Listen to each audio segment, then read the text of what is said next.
Hey everybody, welcome to Basically Sci-Fi, the short story writing show, which we both write stories you can basically call sci-fi.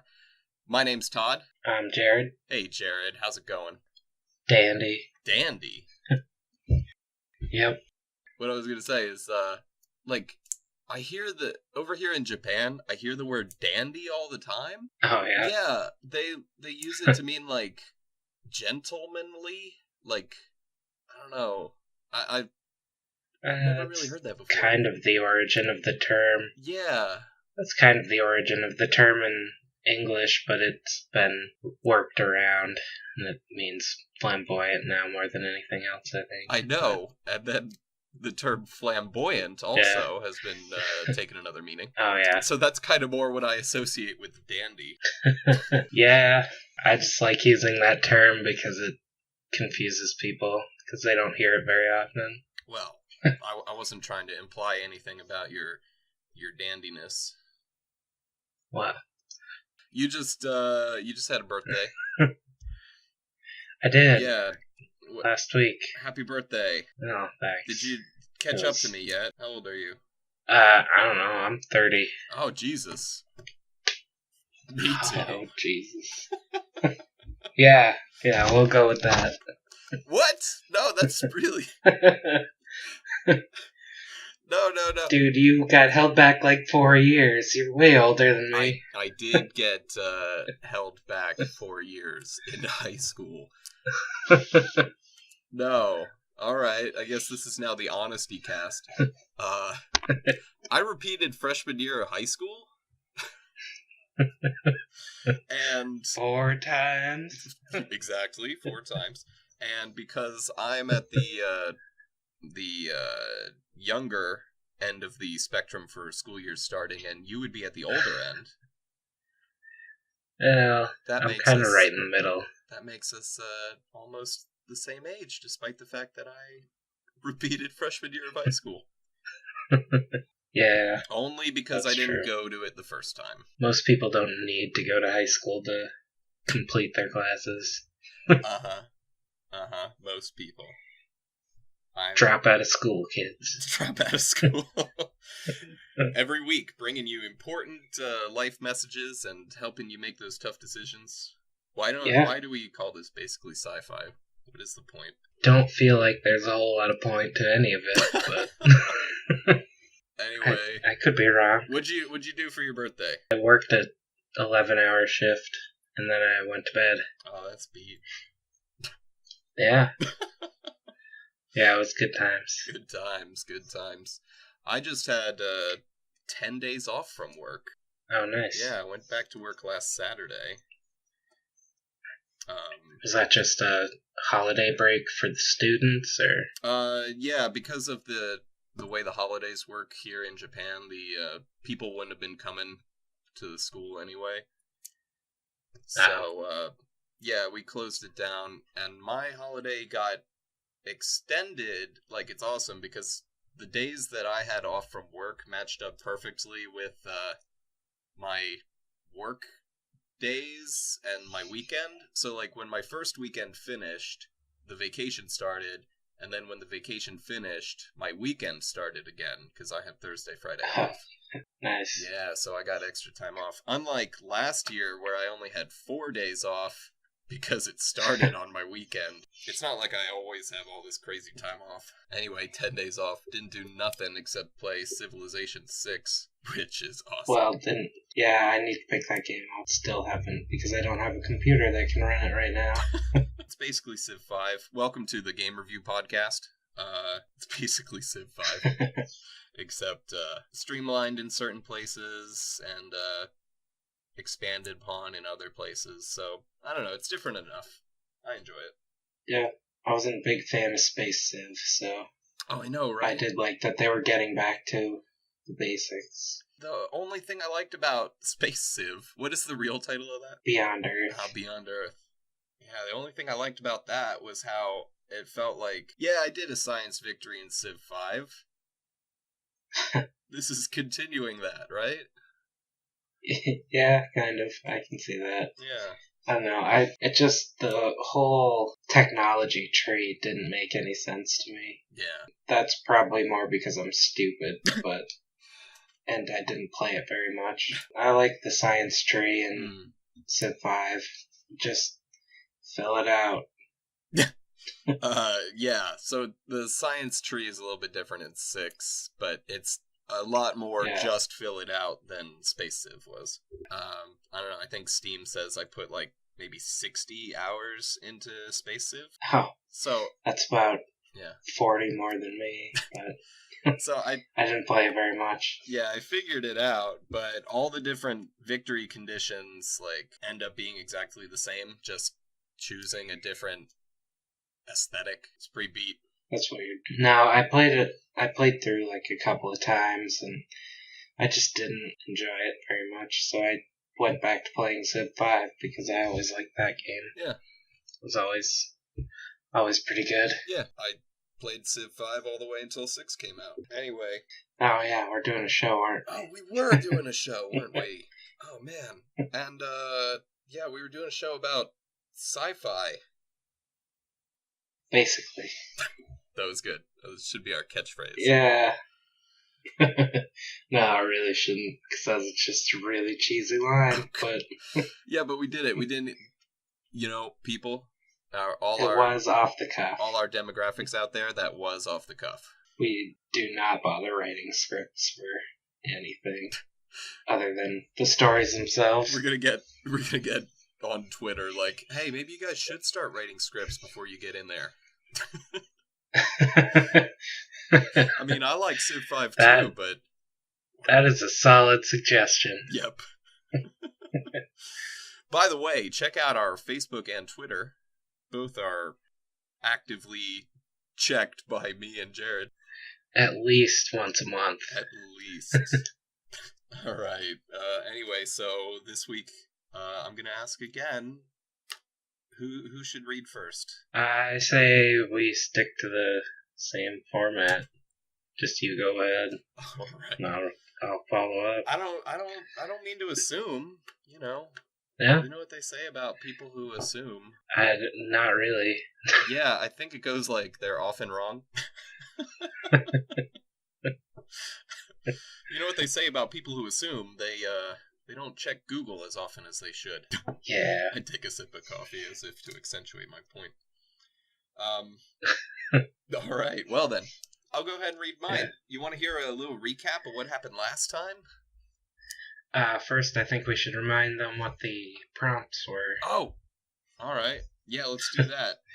I think mine was Stowaways. Stowaways. Yeah, and mine was Space Virus. Yeah. So now you know. Yeah, I have a feeling that those are gonna, like, people can kind of guess what would happen with those two prompts. Yeah, and that's why it took me so long to write mine, was because I wrote exactly what I immediately thought of when I heard your prompt to go with mine. And then I was like, this is super predictable. I'm going to start over. I know, right? I did the same thing. Like, I was like, yeah, these two definitely go together in the way that movie goes that we've all seen. Yeah. With the monkey. Yeah. And... Yeah, so I didn't write that. There's no monkeys in mine. You didn't write the sick person stows away on a ship and infects everyone on board? No, I did not write that. Because that was where my mind immediately went with those prompts. Exactly. I didn't go for that either. And then they spit in the soup and everybody died. Just blood everywhere. Man, that was a good story, Jared. I thought you were going to go second. Yeah, I know. It's done already. No, so, yeah, Stowaways and Space Virus. But anyway, last time for my story, what happened was we got a little bit of background about the, so far, main antagonist, Dark Lord Edeth. We heard that. What was he? Is it an android or a cyborg? What did we do last time? I don't remember, Christ. Break out your sci-fi encyclopedia. Tell me which one is the one that does not actually have, like, a human as a base. Android, right? Then. So we Yeah, did androids. Cyborg is half human, half robot. Right. Robot. Yep. So, yeah, the android, Iggy88, gave us a little bit of backstory about Edith in his main accent, which was spot on, I might add. It was something. It was something. I was directly trying to sound exactly like your dad. He does have very thick accent. A wicked accent. Not gonna do that accent, because Oh, come on, I want to hear your accent. No. Alright. I'll pass. Alright, anyway. So yeah, we got a little bit of backstory about him. He's got crazy space powers and then turned himself into an alien, and didn't really change the course of the story I was already telling. So we're gonna get into this one, which is a continuation of the saga of Ari and crew. Yeah. Alright. You ready? This week my story is called Tragic Kingdom. Another No Doubt song title. No doubt. No doubt. Alright. Here we go. No, Edith, you didn't. Ha ha ha ha ha. Oh, but undoubtedly I did. See for yourself. Nova and Ari gasped as they walked into the lobby. See? I exploded everybody's eyeballs right in their heads. No doubt.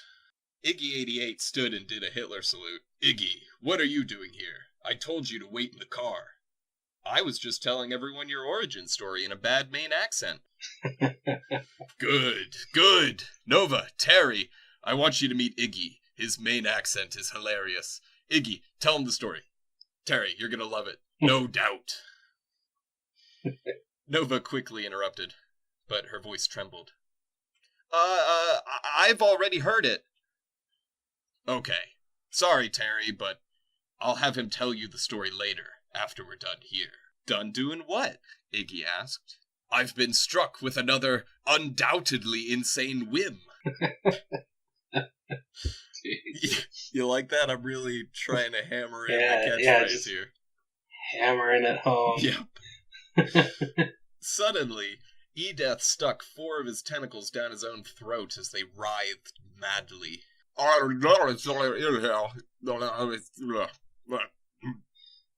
No doubt. Aha! Spent too much time in Japan. Aha! Here it is. Edith pulled a small vial from the infinite void inside him.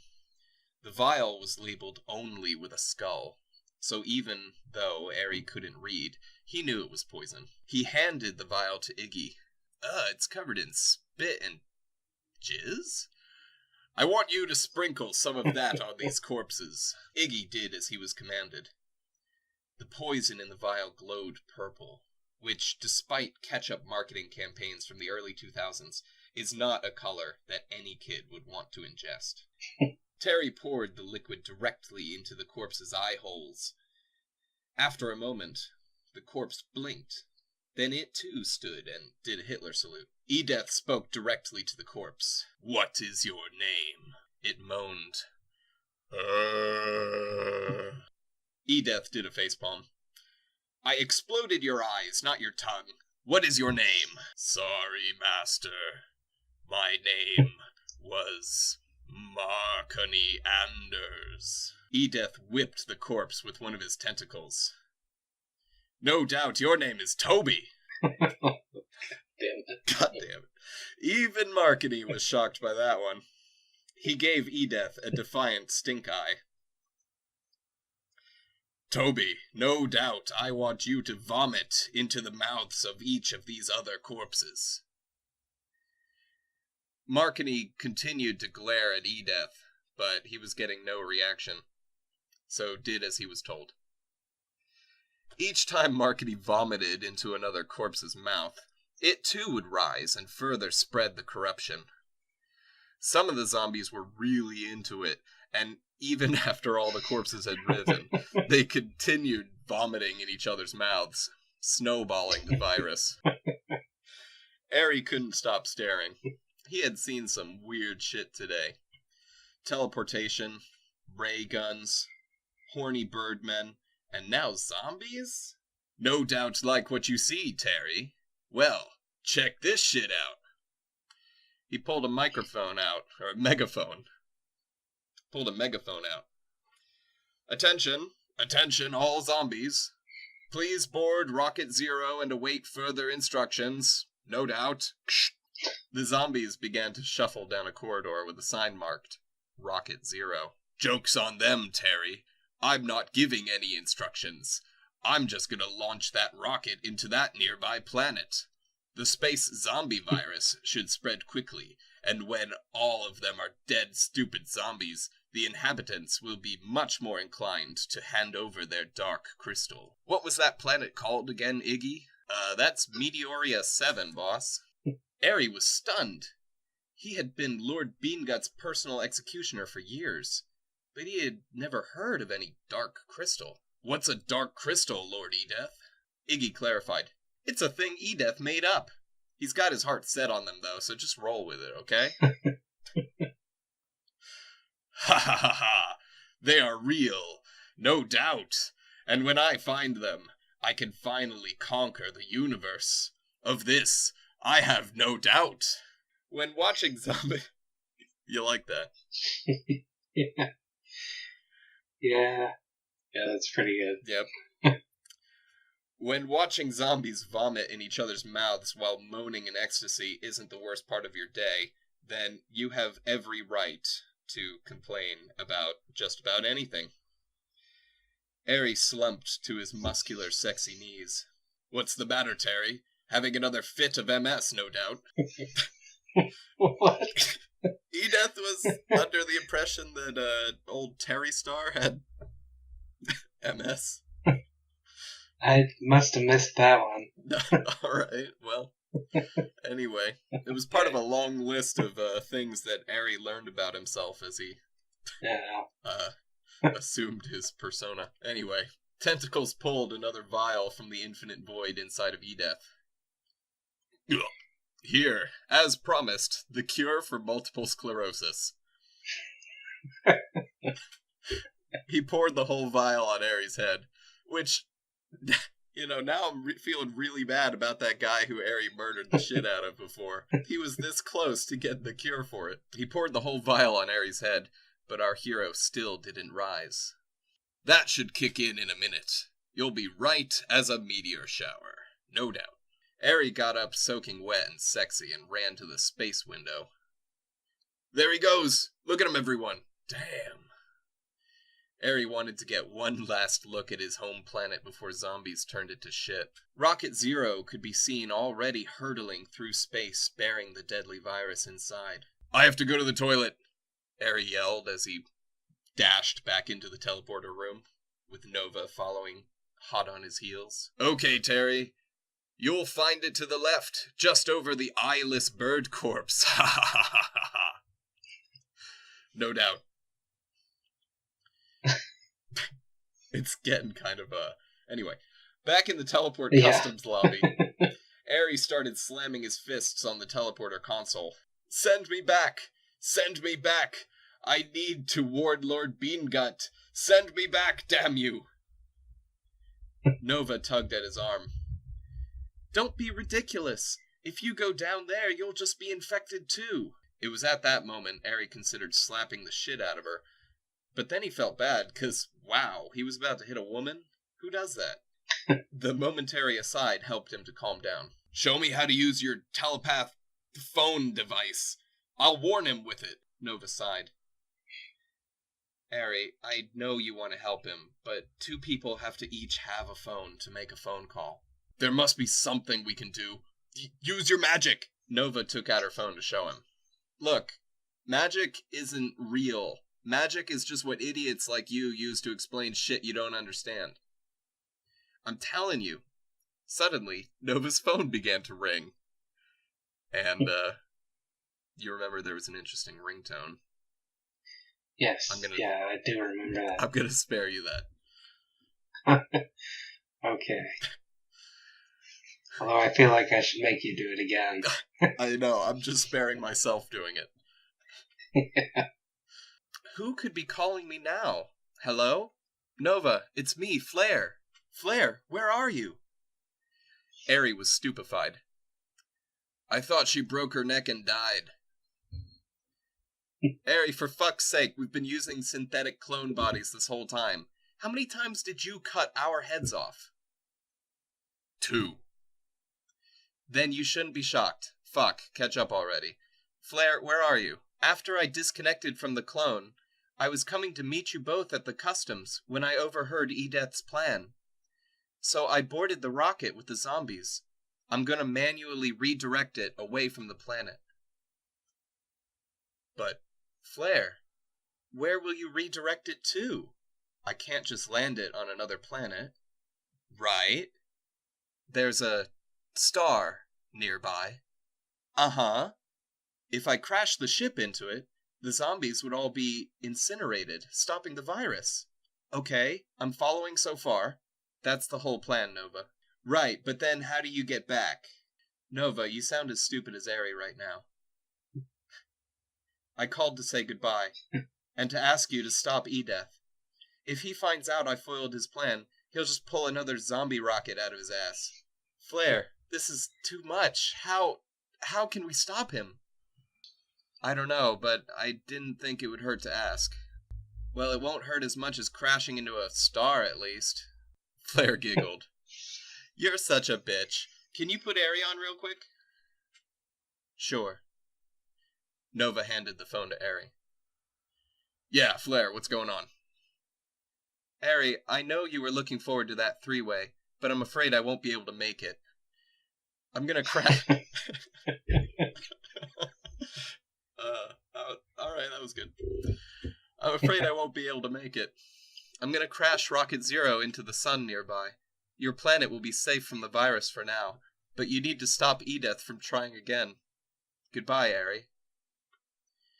Ari wasn't good at goodbyes. He'd never met too many people who weren't dead by his own hand later that same day, so he never had to say goodbye. Except for his wife, but that had been pretty easy, actually. Flare, I'm gonna be honest.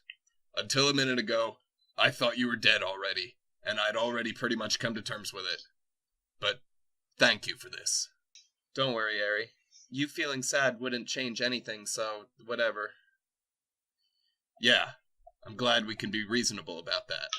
Bye. Bye, Ari. Ari handed the phone back to Flare and walked towards the door. Nova called after him. What will you do? Get vengeance. Did you hear that, Flare? No, what'd he say? He said get vengeance. Ugh, my panties are dripping wet. Oh my god, me too. I think it's sweat, though. It's getting real hot in here. You wouldn't happen to be in another clone body, would you? No. Right. I'm not sure how much longer I could stay awake, Nova. Stay on the line with me, though, would you? Sure. After a couple of minutes of silence, the phone went dead. The end. Well, there you go. There you go. So. It's, killing the same character again. I know, right? It's impactful. I know. That's part of what's so funny to me. Yep. I don't know. I mean, in the last story, I was pretty sure that everyone knew that she was using another clone body. So, except for Ari, apparently. Yeah. Yeah. Well, he wouldn't know. No, It's beyond him. A lot of things are beyond him. Yeah. Not solely due to the fact that he's a fantasy character in a sci-fi story. Yeah, it doesn't help, though. I think this story was a lot more straightforward than some of my other ones. Yeah, it seemed to have a more coherent narrative than some of them, but Especially the last one, what with meeting Space God and getting superpowers. Yeah. Yeah. Yeah. So flying off the edge of the universe or something. Yeah. No, not the yeah. The universe. Yeah. Outside of space and time. This one, everything took place inside of space and time. So, at least we could measure the timeline. More or less. More or less. This is all happening about 3 hours after, what I'm assuming, after, the story started. Anyway, how about you? You got a story for me? Nope. Bye. Alright. Well, thanks everyone for tuning in. This was basically sci-fi. Yeah. With Jared to sometimes laugh at my jokes. Well, the funny ones at least. There were a few in there. Yeah, a couple that weren't completely horrifying. Thank you. I'll take that as a compliment. It is, more or less. Alright. Anyway, what you got for me? Mine is called Seamus's Wake. Oh, okay. Yeah. Not Finnegan's Wake. No. Seamus. Okay, I was close. Alright. And your story is not a continuation from the last one. No, it's just it's the start of a new set of stories. I'll probably do a couple more with these characters. Alright. Well, you've got me intrigued. I want to hear the rest of it. Alright. Seamus was bored, so he elected to release a minor plague on a planet. As you do. Yeah, it's not an altogether uncommon practice. One would think that in an infinite universe, a molecular biologist would have infinite things to study, but really that was the problem. Knowing that by the time they figured it all out, it all would have changed again from evolution. It really put a damper on things. So instead of advancing their research, most biologists just went around making annoying illnesses, releasing them on unsuspecting populations, and then selling cures for exorbitant prices to anyone willing to pay. Just like the real world. Yes, yeah, just like... I'm shaking my fist at Big Pharma. You shouldn't call her that. It's insulting. Alright, just Pharma. Seamus was particularly fond of doing this on underdeveloped planets, and then declaring himself God King after healing everybody. Oh. Yeah. Okay, both our stories have God in it. Yeah, it's a start. Or someone calling themselves that. Yeah. It didn't take him long to grow bored with these planets, though, and move on, usually leaving vigorous pandemics, or at least massive financial problems in his wake. Not that any of this concerned him much. If they couldn't cure a simple plague, then they probably deserved it anyways. This time was different, though. In the early days, it was going pretty normally. He showed up on the planet disguised as a professional athlete in order to blend in with the culture, which was particularly interesting, if not particularly grim. Their economy valued physical achievement over all else. The most popular sport at the time involved throwing small deer-like creatures through a hole in the wall until the creatures became enraged and started killing spectators. Oh my god. Whichever team had fewer fans killed earned a point, and the new deer was brought in. The first. How does this have any fans at all? Because not everyone can go to every game. Okay, good point. It is a pretty financially devastating game, though. Or at least devastating to the population. Uh-huh. So, disguised as one of these players, he released a plague while signing autographs for horribly disfigured and or injured fans. A concept that he didn't find at all disturbing because he's not a well person generally. Alright. Eventually, after he had risen to fame as an expert deer wall murder ball player, and the genius scientist who cured a mysterious plague, he was given a personal assistant who immediately set to the task of making sure he always had alcohol. Over the coming months, this assistant became integral to Seamus's happiness. Hold on, I have a question. Yeah. This planet that he's on, and his little assistant guy, and him, are all these people humans or like human-like? They're all aliens. Oh, okay, but he still can blend in with them. Yes. Oh, okay. Through extreme cosmetic surgery. Oh, okay. Which of course. Neglected to mention because I hadn't thought of it until just now. All right. Yeah. Anyway, I'm sorry. No, it's fine. I just have to find where I was because I don't have a good way of saving my place. Ooh, fuck. That sentence doesn't make any sense. That's okay. We immediately set to the task of making sure he always had alcohol.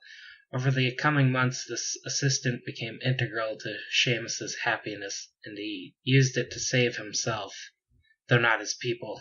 When Seamus grew bored of the planet, whose economy was driven by a sport that was really just murdering a bunch of its own citizens, and therefore didn't provide some of the more exorbitant luxuries that could be found on planets with actual exports to support economy, he was momentarily concerned that their population would be wiped out, because they did, after all, make one of the best gins in the universe. The assistant, who I suppose I should give a name at this point, was called Grabble, which in the local tongue meant roughly apple sandwich. Not that that's important. Anyways, Seamus was incredibly drunk one day and decided he was going to leave to get a cheeseburger from Cowmus 8, where the most delicious cows were raised and slaughtered for their only export. Okay. Yeah. Grabble, realizing that he would likely not return, decided he would take the opportunity to flee at Seamus's side. He really didn't like the people on his planet anyways. He'd always been interested in economics and politics, but his people, they preferred governance coming from those who understand very little at all about anything. Kind of like us. Yeah. You and me personally. Yes. That's exactly what you meant by us. Exactly. It had left Grabble bitter his whole life, not being allowed to pursue his dream of despotic leadership. This meant the decision to sign on as aide to this newcomer as an easy choice in the first place. Now that he had earned an indispensable role as alcohol provider to the most important individual on the planet, the choice to leave was not difficult. It was early in the morning that they left. Seamus had no idea that Grabble had hidden on board, until by reflex he called for a gin and tonic, and one was placed in his hand. He considered returning to the primitive planet, or just dropping him into space. But the kid did have a talent for mixing drinks, and really, what was more important than that? So they got drunk on their way to get cheeseburgers, and make fun of people for being different. A classic pastime at burger joints everywhere. Funny story, I was actually doing that just the other day with people. Hold on, you're terrible then.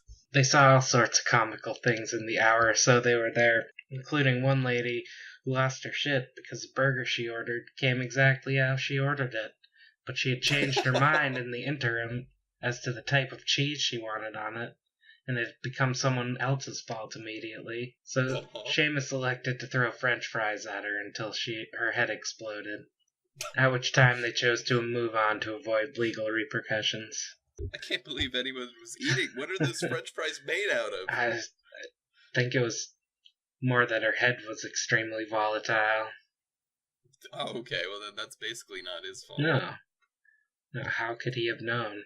For the next several months, they meandered around some quieter galaxies looking for a new planet to provide them with suitable distraction. They settled on the planet Stowaways 3, a once thriving civilization that bogged down when they elected a small rabbit to run the planet. It failed to enact any social change during a crisis that resulted in the legalization of torture for anyone who was deemed smelled as bad as a horse.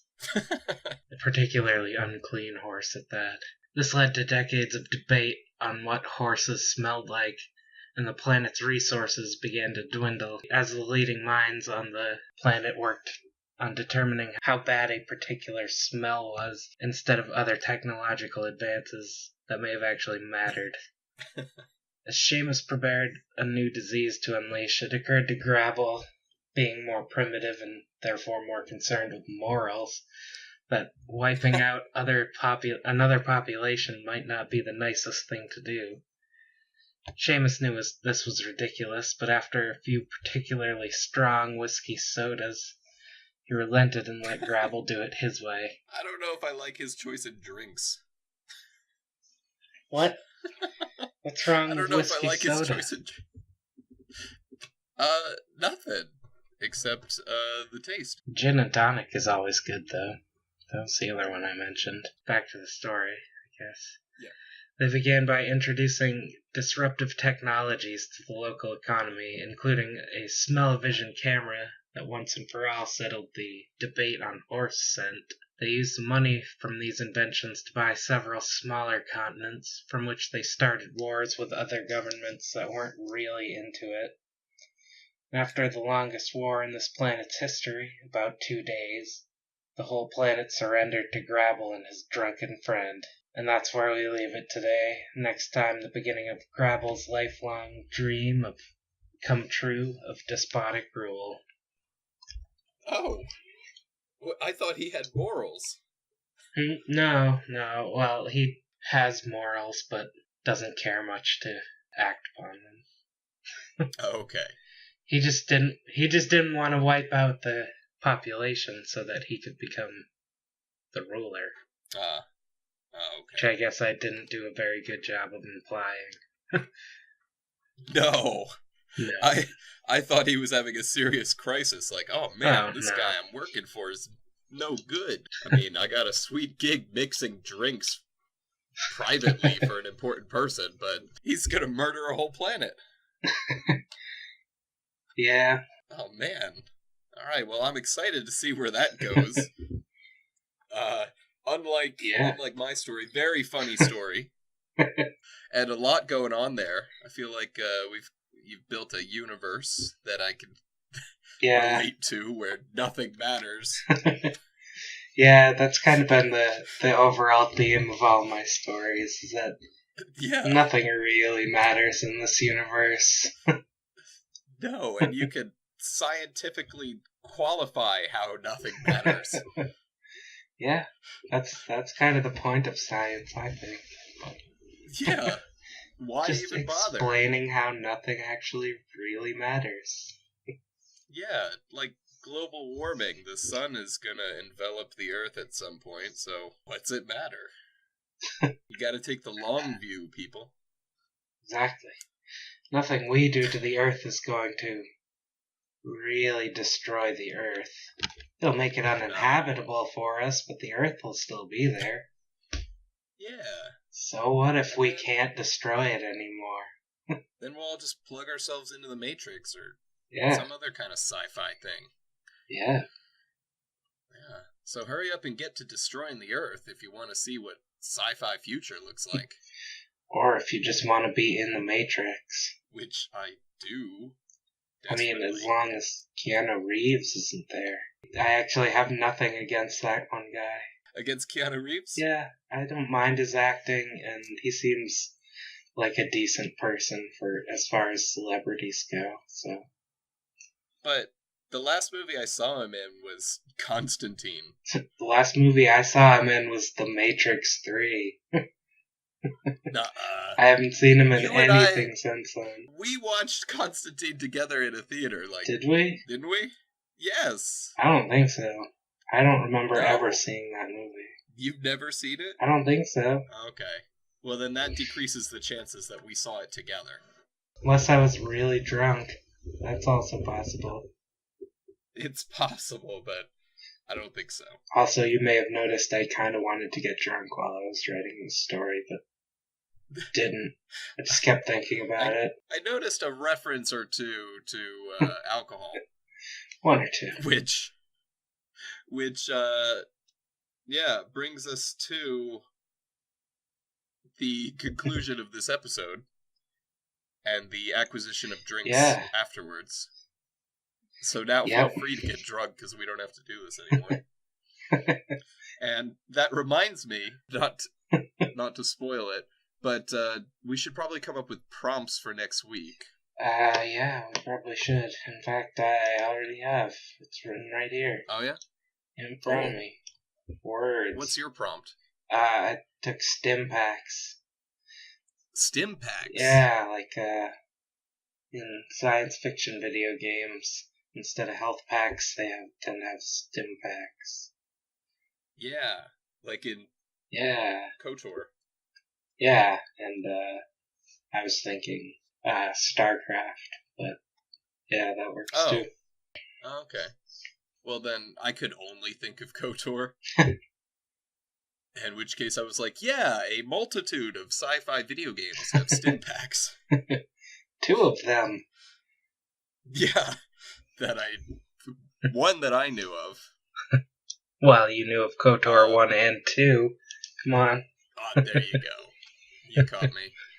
And 4 if you count the fact that I had them on Xbox and Steam. Yeah, I bought both of those on Steam too. They're good games. And like the second time that we've referenced them on this show. My prompt was Blackout. Blackout? Yep. Is that a racist thing? Whoa! Are you racist, Todd? No, I was referencing the Dropkick Murphys. Oh my god. No, Blackout, which I was gonna leave to you to interpret, although now I feel I need to more specifically...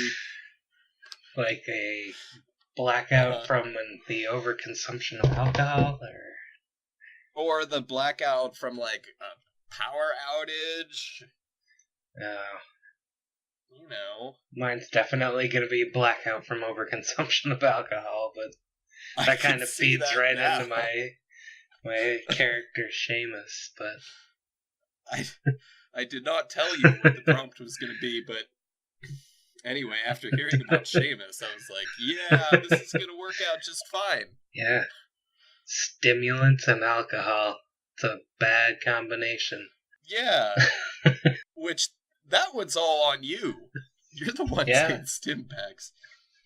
Guys. Yeah, but you are the one that said blackout, so, you kind of goaded me into it, even though I didn't know what you were going to say. Basically, Sci-Fi would like to remind all of our demographics at home not to mix stim packs with alcohol. Yeah. The PSA cast. If any of this survives into the final cut, thank you guys for listening. Alright, well, that about concludes this episode. 4th episode? Yeah, 4. I can count. 4th episode of Basically Sci-Fi.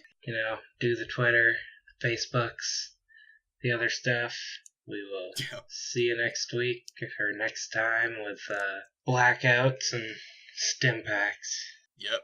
Thanks, everybody. Don't black out on stim packs while we're gone. As in, tune in next week.